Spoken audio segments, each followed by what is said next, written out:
Je, binti au kijana ambaye ameokoka anaweza kuchumbiwa au kuanzisha mahusiano na kijana au binti ambaye ni wa imani tofauti?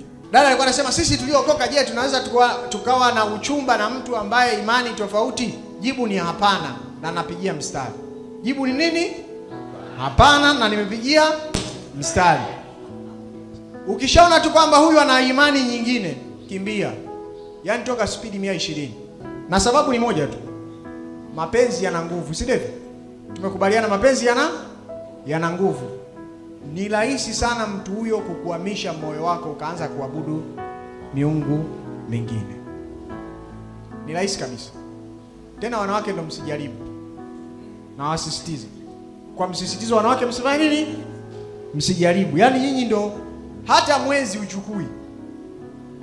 Ulikuwa dada watu unapiga kwaya vizuri, praise vizuri, unakwenda uinjilisti, jamaa akikuweka tu ndani anakwambia mimi nilikuoa niwe na kuona, nataka niwe na kuona mbele hivi. Umekaa hapo, umependeza, hakuna kutoka. Anakuhamisha imani kabisa. Kwa hiyo usifanye mchezo. Hilo ni jambo ambalo nalizungumza na kulisisitiza. Usikubali kuanzisha mahusiano na mtu ambaye ana imani tofauti na wewe. Usikubali. Na mateso yake ni makubwa.